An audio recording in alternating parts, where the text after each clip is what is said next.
Good evening दोस्तों आप सभी के लिए। और दोस्तों मुझे उम्मीद है आपकी पढ़ाई जो है दोस्तों अच्छी चल रही होगी, बेहतर चल रही होगी, बेस्ट चल रही होगी। और आपको पता है दोस्तों, मैं आपके लिए दोस्तों फिजिक्स, केमिस्ट्री और बायो तीनों चीज़ आपके लिए करा चुका हूँ। तीनों टॉपिक आपके लिए करा चुका हूँ दोस्तों। और अब प्रेजेंट में जो हमारा टॉपिक चल रहा है वो है दोस्तों एनिमल किंगडम, यानी क्लासिफिकेशन ऑफ लिविंग, यानी सजीवों का वर्गीकरण, जिसमें दोस्तों मैं 6 फाइलम में आपके लिए करा चुका हूँ, यानी 6 संघ में आपके लिए करा चुका हूँ।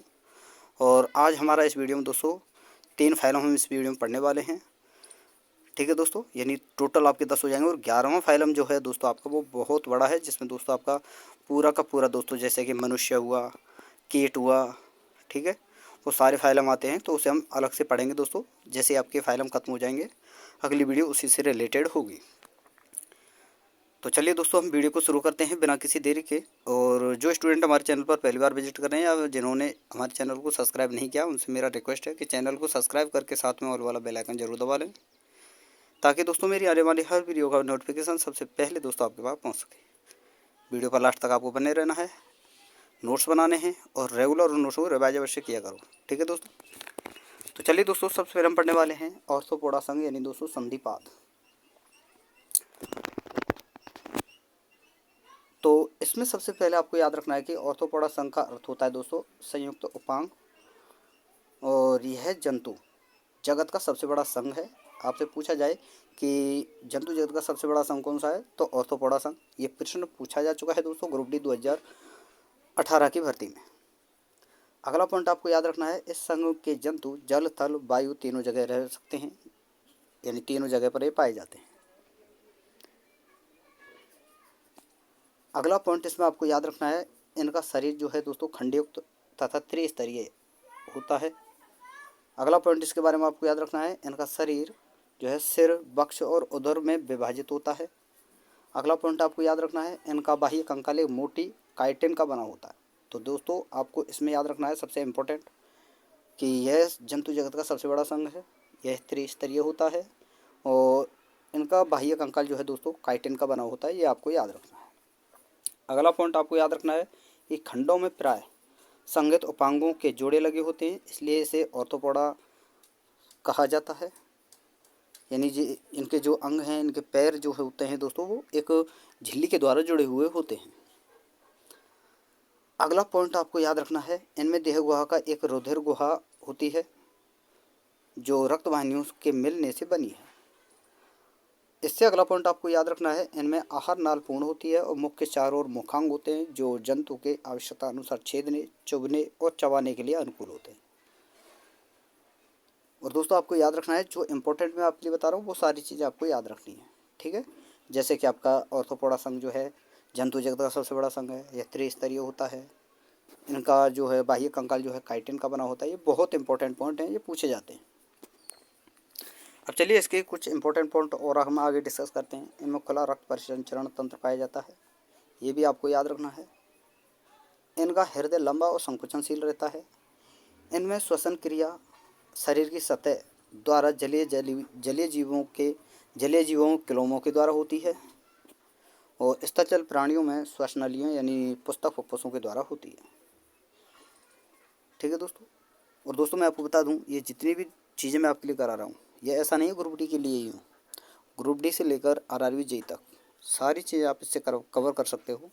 यानी जितनी भी आपकी पोस्टें होती हैं रेलवे में या फिर अदरवाइज जितनी भी स्टेट वाइज जो पोस्टें होती हैं उन सभी के लिए दोस्तों बहुत इंपॉर्टेंट है। इससे बाहर आपको प्रश्न देखने को नहीं मिलेगा। अब चलिए दोस्तों हम आगे देखते हैं। इनमें उत्सर्जन की क्रिया मेलपीजियन नलिकाओं के द्वारा यानी दोस्तों हरित ग्रंथियों के द्वारा होती है। वेरी वेरी इंपॉर्टेंट पॉइंट है, आपको याद रखना है। इनमें तंत्र का तंत्र पूर्ण विकसित पाया जाता है, वेरी इंपॉर्टेंट। अगला पॉइंट आपको याद रखना है, ये जंतु सामान्यतः एक लिंगी होते हैं। इनके जीवन चक्र में लार्वा अवस्था पाई जाती है जो रूपांतरित होकर एक वयस्क का निर्माण करते हैं।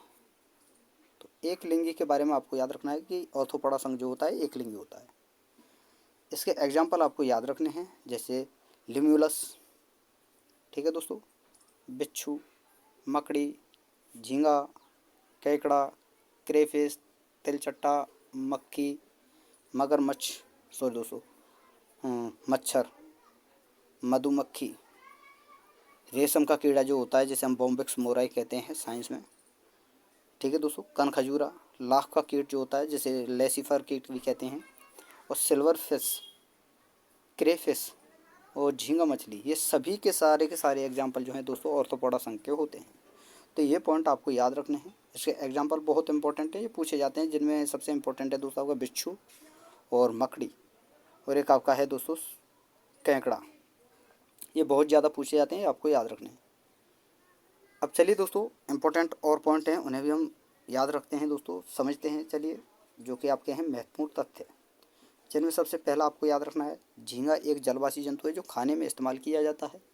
वहीं दोस्तों केकड़ा जो है जल में रहने वाला जंतु है, जिसका वैज्ञानिक नाम दोस्तों कार्सिनस है, और यह भी दोस्तों मनुष्यों के द्वारा भोजन के रूप में इस्तेमाल किया जाता है।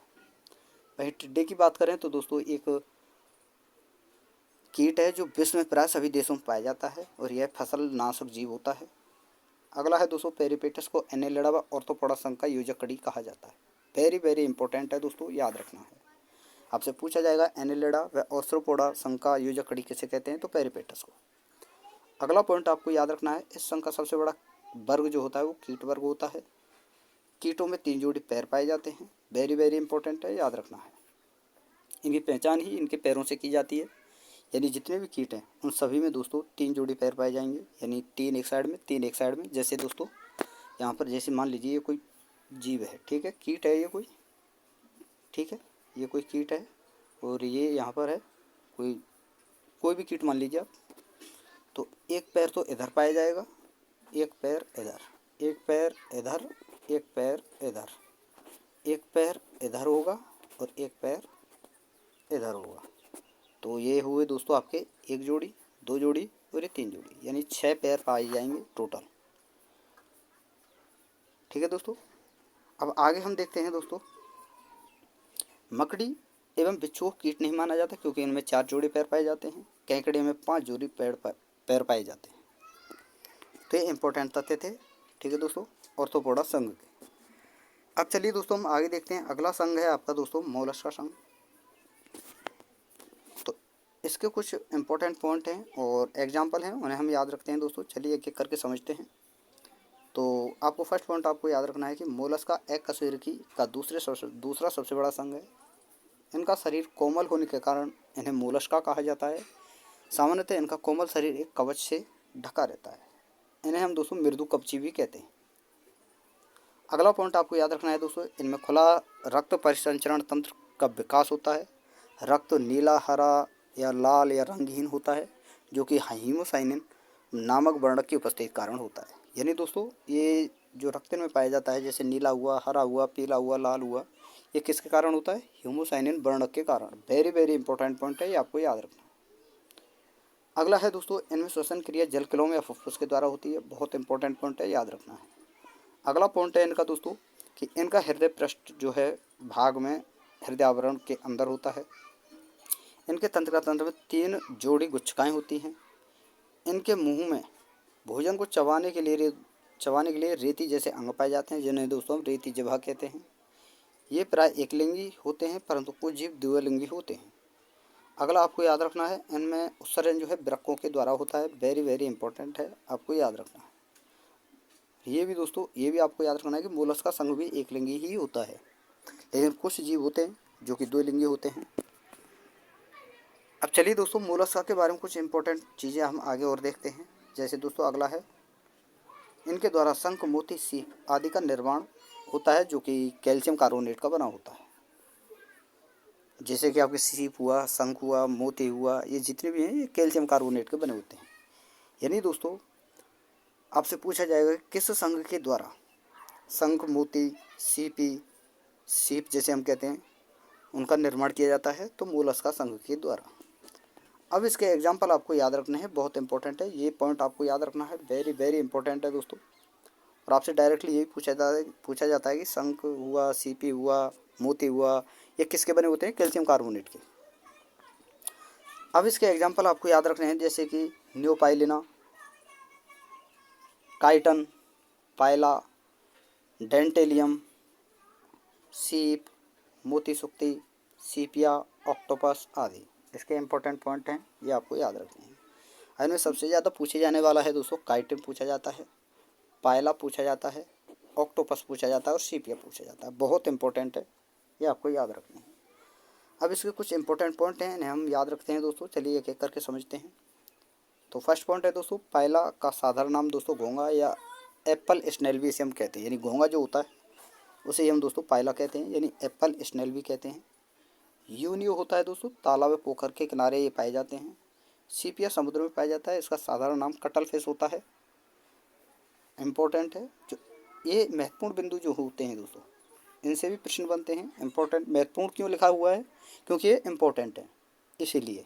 तो ये आपको खासकर याद रखने होते हैं और इनके एग्जाम्पल। अब चलिए दोस्तों आगे देखते हैं हम। ऑक्टोपस भी समुद्र में पाया जाता है, जिसे डेवल फिश कहते हैं, और सीपिया क्या कहते हैं दोस्तों, कटल फिश। अगला है दोस्तों, भारत में मोलस्क का जो है पिंक डाटा नामक किस्म के मोती से प्राप्त होता है। अगला पॉइंट आपको याद रखना है, काइटन को समुद्री चूहिया, डोरिस को समुद्री नींबू व एप्लीसिया को नव समुद्री खरगोश तथा दोस्तों कुंडलिनी को उद्यान घोंगा व इयोलिस को समुद्री स्लग व ऑक्टोपस को श्रृंगमीन के नाम से जाना जाता है। तो ये चीज़ें आपको याद रखनी है। ठीक है दोस्तों, ये आपके 2 अंक हो चुके हैं। और वीडियो अगर आपको पसंद आ रही हो तो दोस्तों वीडियो को लाइक करते चलें, शेयर करते चलें, और जिन स्टूडेंटों ने अभी तक हमारे चैनल को सब्सक्राइब नहीं किया है उनसे मेरा रिक्वेस्ट है कि चैनल को सब्सक्राइब करके साथ में ऑल वाला बेल आइकन जरूर दबा लें, ताकि दोस्तों मेरी आने वाली हर वीडियो का नोटिफिकेशन सबसे पहले दोस्तों आपके पास पहुँच सके। अब चलिए दोस्तों हम आगे देखते हैं। और अगला जो संघ है आपका वो है दोस्तों इकाइनोडर्मिटा। ठीक है दोस्तों, अब देखिए दोस्तों, इस संघ के जंतु सामान्यतः समुद्र में होते हैं। इनकी त्वचा पर कटकाएँ पाई जाती हैं, कांटे जैसी संरचनाएं पाई जाती हैं। त्वचा पर कटकाएँ पाए जाने के कारण ही इस संघ का नाम इकाइनोडर्मिटा पड़ा है, यानी इनके शरीर पर जो कांटे जैसी संरचनाएं पाई जाती हैं, इसी कारण इसे दोस्तों इकाइनोडर्मिटा कहा जाता है। आगे इस संघ के सभी जंतु आपको याद रखना है दोस्तों समुद्री होते हैं। अब बात करते हैं आगे दोस्तों। अगला पॉइंट है कि इनकी त्वचा के नीचे चूनेदार प्लेट पाई जाती है। इनमें वास्तविक देह गुहा पाई जाती है। वेरी वेरी इंपॉर्टेंट पॉइंट है जो आपको याद रखना है। जो परिवर्तन की प्रावस्था में द्विपार्श्व समिति, वेरी वेरी इंपॉर्टेंट है दोस्तों, पूरा का पूरा पॉइंट आपको याद रखना है। द्विपार्श्व समिति के ये होते हैं, और वयस्क अवस्था में अरीय समिति का जो है ये निर्माण करते हैं। अगला है दोस्तों पॉइंट आपको याद रखना है कि नलपाद छोटी छोटी खोखली संरचनाएं होती हैं जो जल वाहक तंत्र से जुड़ी रहती हैं। इनका काम क्या है दोस्तों, प्रचलन, भोजन ग्रहण व श्वसन में भाग लेना। तो सबसे इम्पोर्टेंट पॉइंट आपको क्या पाया दोस्तों, ये वाला कि इनमें वास्तविक देह गुहा होती है, और जो परिवर्तन के प्रथमावस्था में द्विपार्श्व समिति के होते हैं, तथा वयस्क अवस्था जब इनकी होती है तो ये अरीय समिति का निर्माण करते हैं। अब चलिए दोस्तों आगे इसके बारे में हम पढ़ते हैं। और अगला पॉइंट आपको याद रखना है, इस संघ के जंतुओं पुनरुत्थान भवन की क्षमता पाई जाती है। वेरी वेरी इंपॉर्टेंट पॉइंट है दोस्तों, याद रखना है। आगे आपको याद रखना है इनके एग्जाम्पल के बारे में, जो कि बहुत इंपॉर्टेंट है। तो इसके एग्जाम्पल आपको याद रखने हैं दोस्तों, जैसे कि तारा मछली, ब्रिटल स्टार, समुद्री अर्चन, समुद्री खीरा जिसे हम कहते हैं, कोकुमेरिया, थायोन, एंटीडोन आदि। अब इसमें सबसे ज़्यादा जो पूछा जाता है वो पूछा जाता है दोस्तों, एक तो आपका एंटीडोन, वेरी वेरी इंपॉर्टेंट है, सबसे ज़्यादा यही पूछा जाता है, और एक आपका ब्रिटल स्टार और एक तारा मछली। ये 3 बहुत ज़्यादा पूछे जाते हैं, तो आपको याद रखना है। अब बात करते हैं दोस्तों इम्पोर्टेंट तथ्यों के बारे में। तो इम्पोर्टेंट तथ्यों में आपको फर्स्ट आपको याद रखना है कि एस्टेरियस को तारामीन यानी दोस्तों स्टारफिश कहते हैं। इनकी आकृति दोस्तों पंचकिरण युक्त यानी तारे के जैसी ये होती है, जिसे हम दोस्तों 5 स्टार बोलते हैं। जैसे 5 स्टार कैसा होता है दोस्तों, जैसे मान लीजिए मैं 5 स्टार आपके लिए बना के देखता हूँ एक बार।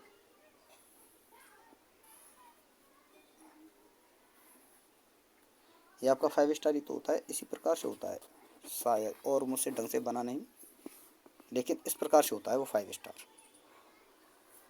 तो ये होता है, इस प्रकार की इनकी आकृति होती है। ठीक है दोस्तों, अब चलिए दोस्तों अगला देखते हैं। आगे अगला पॉइंट हम समझते हैं कि एंटीडोन को साधारणतः फीदर स्टार के नाम से भी जाना जाता है, और ओफियोरा को ब्रिटल स्टार व एकिनस को समुद्री अर्चन के नाम से जाना जाता है।